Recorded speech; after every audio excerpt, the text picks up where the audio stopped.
Welcome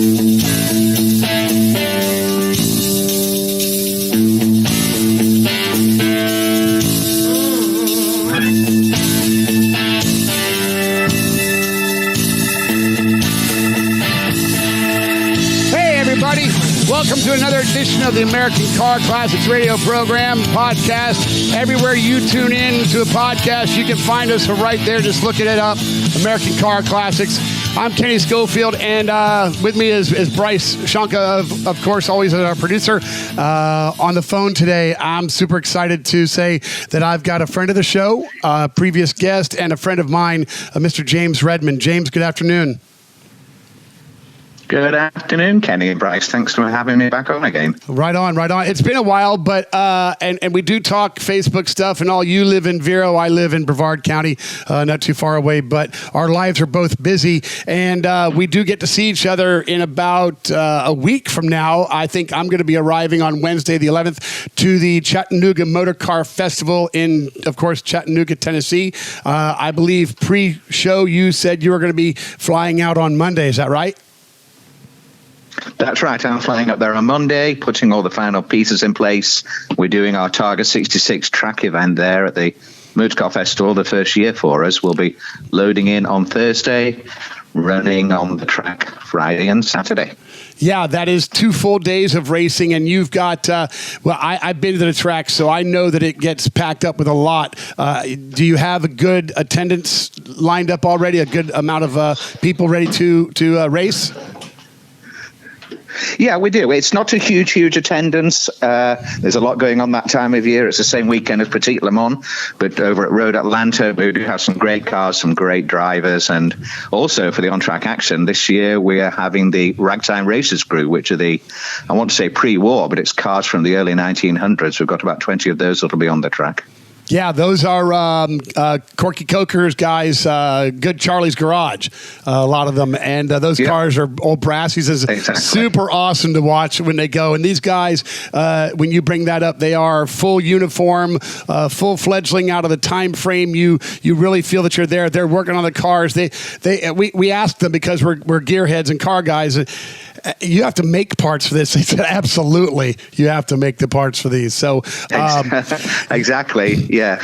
Your thing, Targa 66. I've got a little snippet here, and it simply says, Targa 66 was started in 1991 by Brian for owners of vintage and modern high-performance and collector cars that do not necessarily wish to race them, but who like to drive at speed under controlled conditions in the company of others with like interests. I don't think that could be any better written or explained as to what Targa 66 is.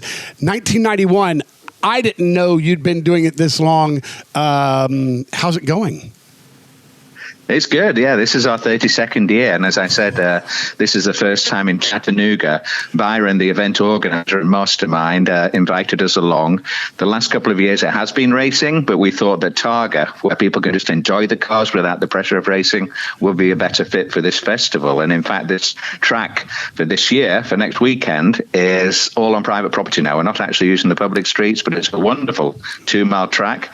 Runs through an area called the Avenue of the Greats, or the Avenue of the Giants, which has got big banners in of drivers of the past going through one of the old steel skeletons from the steel industry that was there at the Bend in Chattanooga.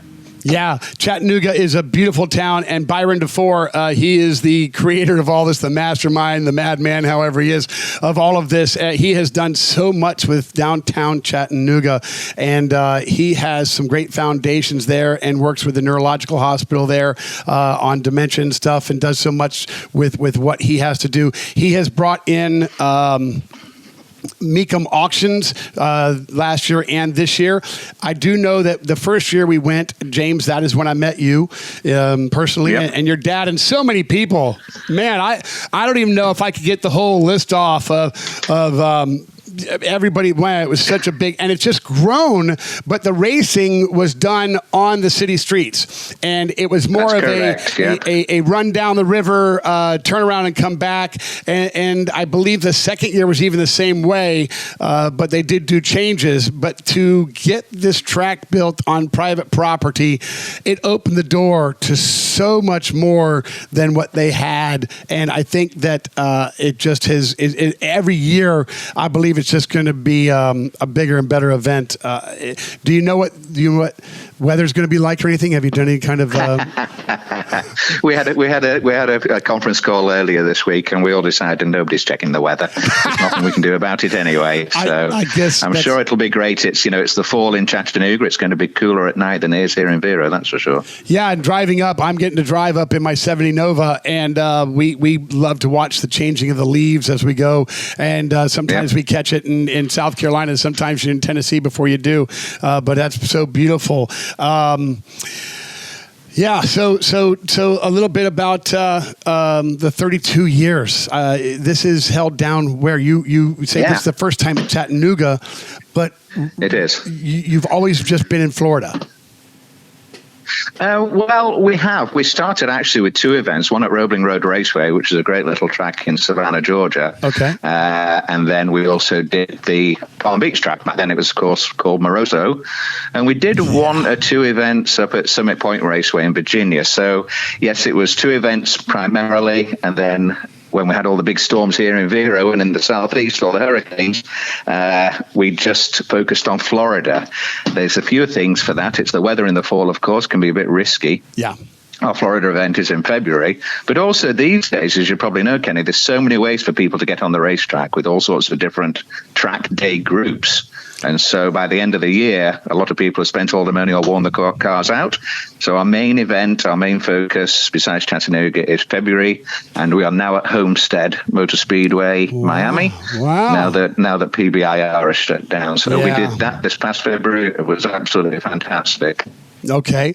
And you do have a large class of cars. Some of the stuff that you talked about here, examples of members' cars. You're talking Ferraris, Daytonas, Jaguars, Speedsters, every kind of Lolas. There's some instant GTPs. It really is open to whatever. If it's an approved race car, safety-wise. Does the driver... But I was going to say, Kenny, or modern street cars, we allow people to bring up to 3 cars for each entry fee. So they have some backup cars. And as you mentioned, the variety is fantastic. We have Formula One cars, and people even bring the mechanics over from Williams and McLaren, Formula One teams in England, bring them over to run the cars. BMW Motorsports BMW Heritage, they generally bring about 7 or 8 of the, I want to say older BMW racing cars, but they're anything from the 70s to last year. Wow. Yeah, but American cars too? Yeah, anything. Yeah. We just want people, the primary focus really is on people enjoying cars, whatever they are. Okay, does the car have to have a roll cage? Not necessarily, no. Okay. Depending what it is. Yeah. Okay. Well, certainly there's some safety criteria to it. I do know that everyone's required to wear a approved safety suit. I know that you this is a first class event. You have EMS. You have track personnel, flagmen. You're serving meals. This is big. It took a lot to probably move it from Palm Beach Raceway to Homestead. You've done that all this year while getting ready for Chattanooga and adding that event. That's correct, yeah. And actually, Homestead, people had asked me about it ever since it was first built down there, the track. And I wasn't that keen on going all the way down to South Florida and past Miami. But when I went for a visit last year to check it out for Targa this past February, I was delighted to see that now all the big hotels are within a mile of the racetrack, which is absolutely amazing. And with it being a first-class full, on facility, there are also garages for all the entrants. So it made everything quite special. Wow, that is incredible, because this is, you've got a lot to do and a lot of stuff. So they have plenty of room for you to come in, set up. It's an approved weekend for you, and in February, right? And Yep. what are the in the middle of February? In the middle of February. What are the dates? I don't have the calendar in front of me, but it's around the 15th and 16th. Okay, so whatever that weekend is. That would be the week after. Well, that's the weekend maybe of the Daytona 500. Even I'm not even sure, but yes, I think we are the same weekend as the 500, all right, which has happened in the past, but it doesn't really affect our entrance. It's the beginning of the year, as I mentioned, so we get a lot of the historic and the vintage race teams that come down from the northeast. Yes, bring the cars down to Homestead and Targa just to give them a good run. Yes. We I got to hang out with Byron DeFore and his race stuff. Todd Byron did as well. We got to go down to the 24-hour senior series with him one year and do some great stuff. We're going to take a quick break, James. If you'll hang on, we'll come right back. We'll talk a little bit more about that and Byron and the Chattanooga Motorcar Festival and Targa 66. I'm Kenny. Hang on a minute. We'll be right back.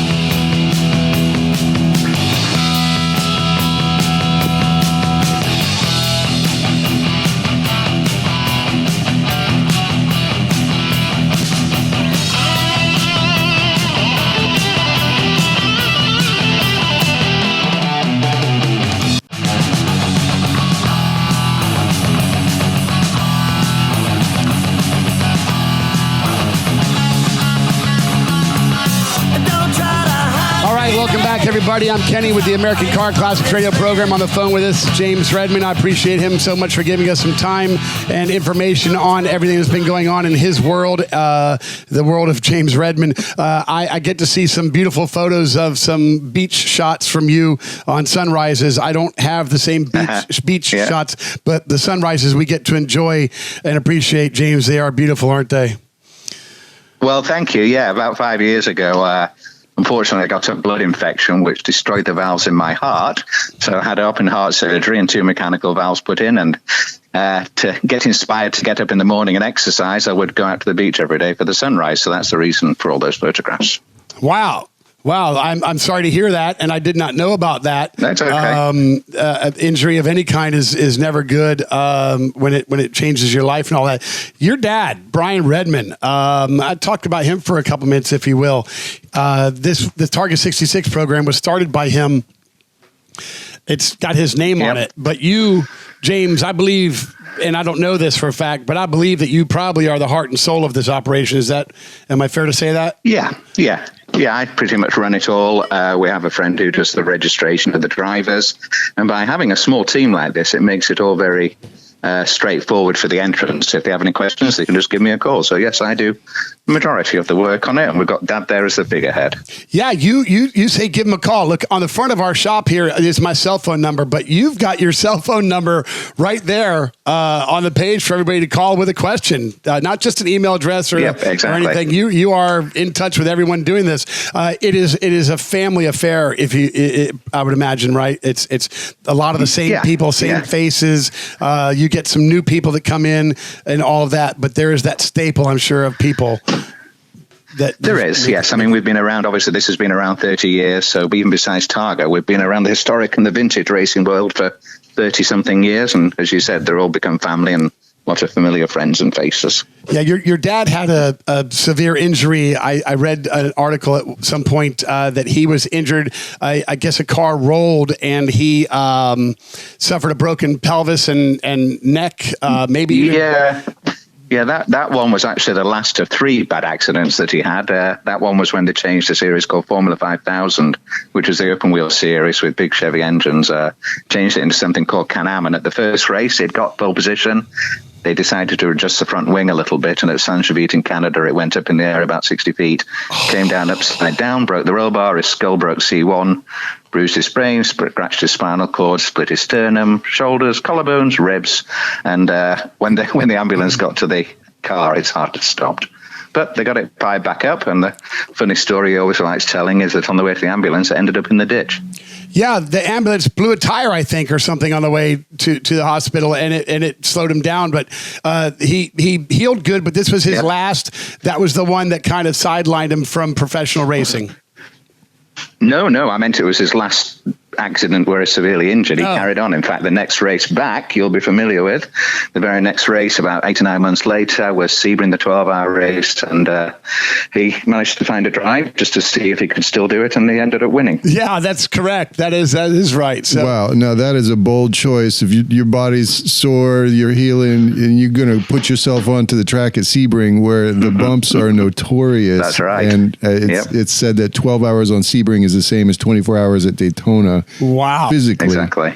Wow. Yep. Let's go back a little bit about, and because I'm so familiar with Brian and all of this, but let's go back a little bit to England and a young Brian and Redman, and tell us a little bit about your dad and the start of his career. I believe that when you were in studio last time, which I think was, it was probably 3 or 4 years ago. I think you told a story about your dad was getting in the car of a Ferrari, and Enzo was there, and Ferdinand Porsche came over and tried to take him back, and there was a little bit of a almost joking argument or something, wasn't there, of that? I'm not sure about that one. No? That's one that I don't know about that one. But of course, he did drive for Porsche, won the World Championship for Porsche the first time they won it in 1969, and then won it again in 1970 in the famous Gulf blue and orange Porsches. Decided to retire because all his friends were being killed, but came back. Got to drive with Ferrari and won the championship for Ferrari. So he actually had 4 world championships, one with Ford, the famous GT40s, 2 with Porsche, and 1 with Ferrari. Wow. Yeah, what an incredible, and he's a great guy. He's willing to sit down and talk and tell you anything and sign anything or whatever else. He is, what is his official title with the Chattanooga Motorcar Festival? I think he's the Grand Ambassador. He was the Grand Marshal for the very first one, That's and correct. this year is the, I don't know, honorary ambassador, grand ambassador, something like that. Yeah, grand ambassador, I believe is what they're calling it, right? So, but it's still prestigious, and we love that he is out there and still active and doing with this and everything else. The racetrack that Targa 66 gets to race on this year. This is it was just completed last year. I believe, and that was the first year of active racing on the track. This is a track that was being designed before the first Chattanooga Motorcar Festival, which we're in our 4th one, but there was a COVID year gap. So 5 years ago, maybe even before that, I'm not sure, a gentleman by the name of Jim Pace and Byron DeFore, they were talking about this racetrack back then, weren't they? Yeah, they were, and it's at a place called The Bend, and the track is called the Pace Grand Prix at The Bend, after Jim Pace. Yeah. And it's really neat. I mean, all this stuff, the concourse, the car shows, the concerts, the gala dinner, and the racetrack are all very, very close. In fact, when I was up there last week working on the track, I realized I only had 5 minutes to get to an appointment downtown, and it took me 3 minutes to get to it. So it's fantastic that everything is so close. Yeah, Byron has gone to his team, Ember and Jen and all these girls that are his mainstay of success. They have this thing planned. They've got help everywhere. Golf carts, volunteers. James, man, they've done it right there, and they make this thing a world-class event. It really is. Yeah, it's really, really unbelievable what Byron has managed to pull off. I mean, the first one was fantastic, and it's been getting better every year. Yeah, I haven't missed one yet, and it is my my 1 year vacation a year that I really plan for early on in the following coming year, and make sure that everything is set up and going. This year we've got the B-52s coming out to do a Saturday night concert in the street. That is a lot of fun. Yeah. And actually, it's funny that people in Chattanooga didn't realize, but I mean, the B-52s are kind of local, being from Athens, Georgia. Okay. Yeah, that's certainly just not down. That's right. That's probably less than 300 miles, 200 miles away. So yeah, exactly. That's very good. They've been around a long time. I saw them with Eric Burden and the Animals way back. So yeah, very cool. Wow. Yeah. Have you ever seen them? Have you ever seen them? I have not. No, Okay. but I do like them. I actually went to college in Atlanta. At Emory University, and it was right when there was that Georgia sound with the B-52s, Okay. REM, and bands like that. Right. I love REM. They have a song called What's Your Frequency, Kenneth? It's all about me. Yeah, so Jim Pace. Just to interrupt, Ken, while Yes, we're sir. on the break, Yes, sir. I missed a call from Byron himself, so it gives you an idea of how hard everybody is working. Okay, well, I'm listening. We're going to wind up here in the next couple minutes because Okay. I do want you to get to that and all that. Jim Pace. Jim Pace was a race car driver. I got to watch him race out at Daytona. He is, the track is named after him, the Grand Prix there. He was a great friend of Byron's, a great friend of many, many people. Many. His girlfriend Celeste, we keep in touch, and it was a great honor to meet and talk with him. Very down to earth. You say he's got to be at a meeting in 5 minutes. He knows it's going to take 4. He'll still give you a minute and a half and apologize when he got there. Jim was absolutely fantastic. I mean, one of the most popular guys in racing. You know, he won 24 hours at Daytona. He won the Sebring 12 hours. He was a huge part and one of the main instructors for the Skip Barber Racing School for many years. So of course everybody knew Jim and everybody loved him. And he raced those Mercedes Gullwings, man. They were beautiful. Beautiful. Mm-hmm. Yeah. Yeah, he'd get into anything. Yeah, yeah. Another race car driver that everybody loves and knows, and all of this. Many people don't even maybe know him as a race car driver. This is Brian Johnson, who I met the first year of Chattanooga Motorcar Festival, but I know him from his music stuff because the music that we play during our breaks are from Greg Billings, and he is great friends with Brian Redman, or with Brian Johnson, and they did a song together called "Old Friends Don't Come Easy." So when I saw Brian, I sang a little bit out loud. He recognized it right away, called me over, and we talked and talked. I think Byron at one time told us to quit talking so much, but he is a great race car driver in his own right, but not in anything that goes really, really fast. Right? Well, I don't know about that. He drives some pretty fast cars, you know, lowly T70 Spiders, the old Can-Am cars with 7 or 8 horsepower. Yeah, I guess that is right. He did. He's a big enthusiast. Yeah. And he also, well, along with Byron and Jim Pace, they started the foundation that basically is the beneficiary of the Chattanooga Motorcar Festival, the 50-plus racing, because they're all over 50. That's right. As you mentioned earlier, the money rate of this goes to CHI Hospital in Chattanooga and the Neurological Center. So Byron and Brian Johnson and Jim Pace raced a Daytona prototype at Daytona and Sebring, you know, in the Pro Series. Wow. I guess I didn't know about that, and that is awesome. I do know that he races and stuff. When I go to Chattanooga, I see him and his wife Brenda in their old Bentley. Yeah, yeah, and they have smiles on them that look like they were painted by. It's just beautiful to see them enjoying something.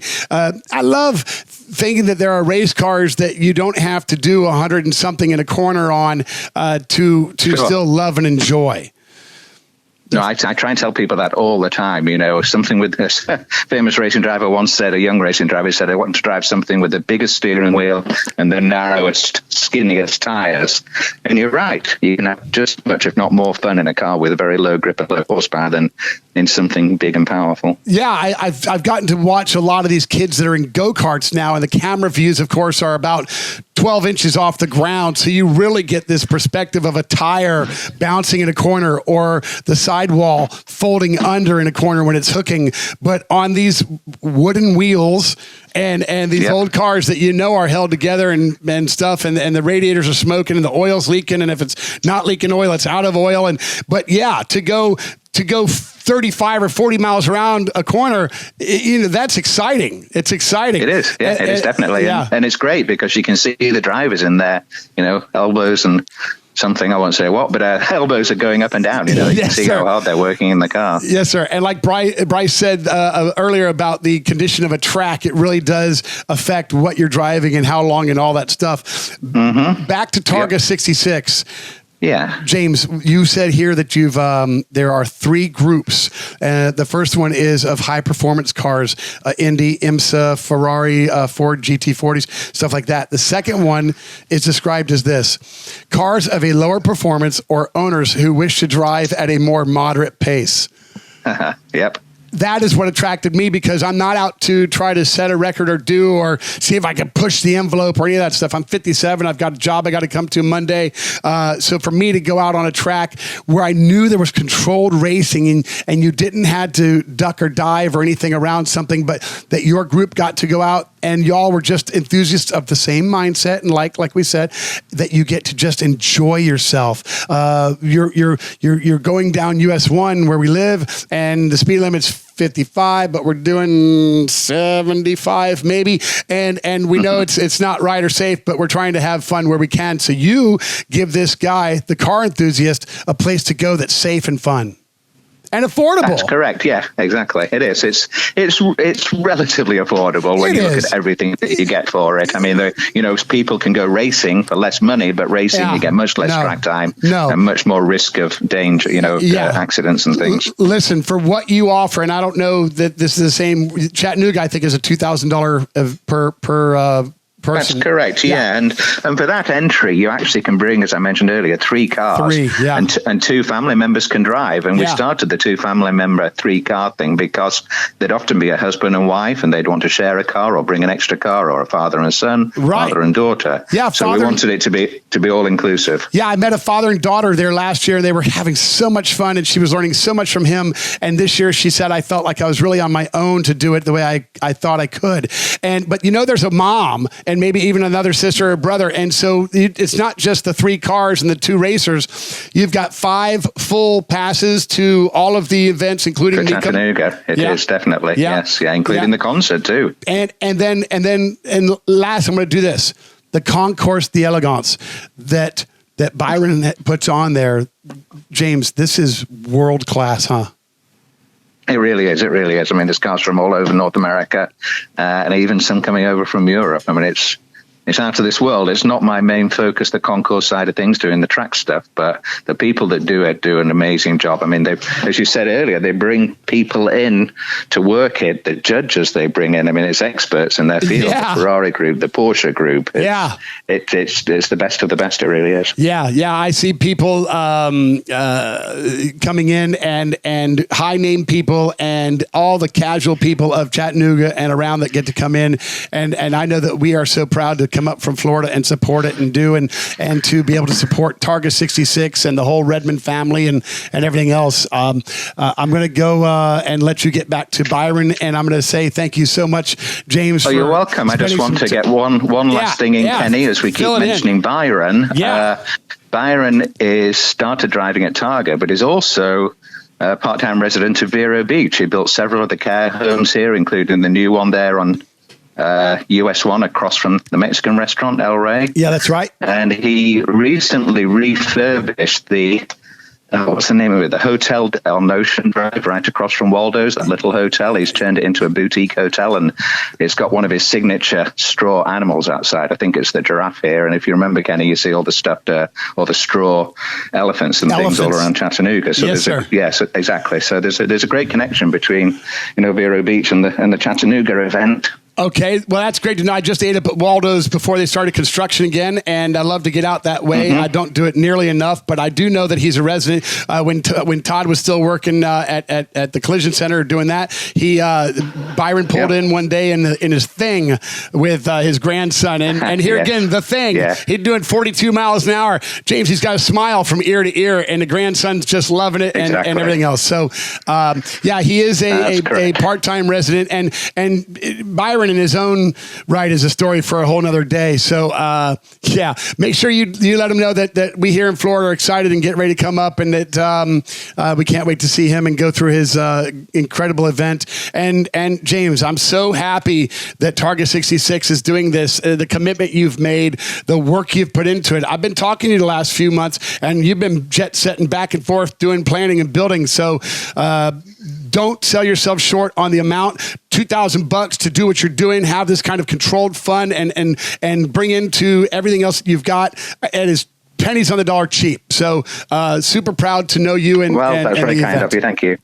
Absolutely. Yeah, and I'll see you next week. All right. Yes, sir. We'll see you up there. Be safe. Thank you so much for joining us. Thank you very much, Kenny. All right. Thank you. Bye-bye. Bye-bye. We're going to take a quick break. We'll be right back.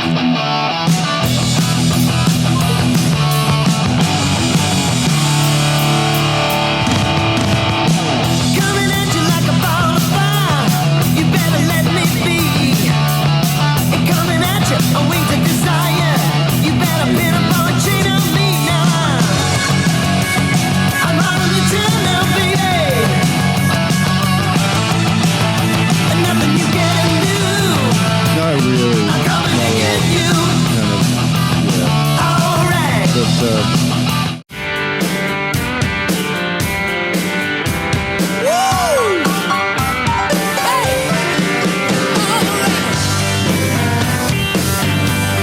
playing the air drums like I'm in a band. I'm going solo. Hey, everybody. I'm Kenny Schofield. This is the American Car Classics radio program, a podcast. Thank you so much for tuning in. Said it all in one breath. I like to try to do that. Hey, we just had a great interview with James Redman, and I really do appreciate that from him. As he said during the interview, Byron DeFore called in. Byron will just start talking to you about whatever's on his mind. And you may not be in the field or thinking about that subject until he starts talking about it. But when he starts talking about it, his enthusiasm behind it, the seriousness, the focus that he's got for it, it's all business. It's all business. Byron, I think the first year up, the second year up maybe for the Chattanooga Motorcar Festival, Deanna noticed that there was a patch on his blue jeans. I'm not going to say this guy's worth whatever. He's Byron DeFore, and to know him is to love him. But he's a very connected guy, and the question was, why would he put a patch on his pants? They're probably his favorite blue jeans, you know. So he had one, sewn on or ironed on or whatever, and it was just awesome to see that he is just like me and Bryce, you, anybody else that's working hard. He's not a guy that sits around on a phone and orders people to do stuff, although he does that too. But it's just an incredible event. This when I got invited my first year by Todd Byron, I rode up with Steve Charbonneau. We took his truck towing a 72 Olds Cutlass that I had that was a client of mine that was going to go to Mecum here in January the next year. And we're so glad now that Mecum has joined the Chattanooga Motorcar Festival. I think this just adds to the amount of stuff there is. There's a family park. There's a Ferris wheel. There's kids area. There's down by the river that used to be the raceway that is just a big park that's opened up. You go over the bridges and there are trolleys everywhere and there's so much. Man, I think we walked for pizza one time. I think we had to walk like 3 miles. We didn't realize how long we were going. We were wiped out. But to see the racetrack up and going, to go have drinks every night on the top of the Westin, to eat at, I'm going to say it wrong. The restaurant on the corner. Boy, I wish Todd was there to say Gillam's, I think it is. I guess we'll find out. Yeah. So anyway, great place to eat, great world-class food, world-class event. And the first year we went, we got to, I took a guitar and had so many people sign it. I think that we're going to try and donate that on the 5th anniversary, which is next year. I'm going to talk to some people up there about that. And the choice to either be to donate it and let it go to auction at Mecum, or see if Byron would like to do a private auction with that and some other things that he can do. Or maybe his people say that Byron, who is an avid guitar guy himself, would love to have that just part of his collection. Maybe we'll offer that to him next year. We're going to find out about that. I've got something planned to take this year, as I do, to get something signed. And the event continues to grow. It just gets bigger and bigger. And the people that come, man, Lynn St. James, Steve would be mad if I didn't mention Bill Elliott, Ray Evernham, Wayne Carini, Chip Foose. I mean, it just goes on. There's so many of them. Corky Coker of Coker Tires. His dad started that company in Chattanooga, and he has sold it, and now it's corporate owned. But the family heritage with it, and the car collections, and the museum that's there, and Corky brings out cars, Brassies that. Born in 66, Bryce, did you know anything about a Brassie? Do you know anything about a Brassie? If I said to you Brassie, could you tell me what? Well, I presume that means the cars with the spoked wheels, right? Well, so they're brass headlights, and the grills are brass, and the big embossed hood ornament that's a thermostat, and they're just full of brass. It's like it was the metal of 1906, 1893 to 1906 or whatever, that these things are they're beautiful, and they're incredible man, I think my 70 Nova and the Monte Carlo are dope and beautiful. These things, for a guy to sit down and just be designing a fender that's 19 feet long and big and swooping, and these wheels that are, people think they got 20s that are big. These things are 23 inches and 130 years old. Just incredible cars, but they bring them out on the Concours d'Elegance Sunday morning, and it's so beautiful. And one of the things that I'll close out with, Bryce, that was what James talked about was we said, his event in February was going to compete with the Daytona 500, but it's not. It's a total different type of racing, everything else. Yeah.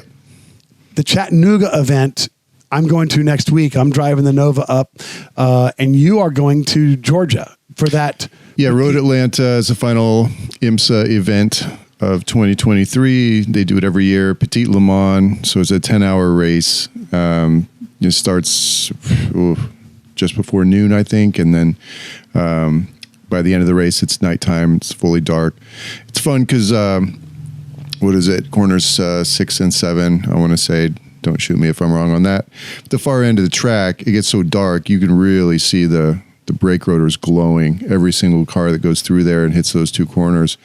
Which means you can see their headlights tracking the track too, probably. Yeah. There's a lot of sights and sounds, and it's, just 4 days of camping with really cool people and cars, and it's a beautiful environment. It's about an hour east of Atlanta, so it's just in the woods there. Really classic track layout.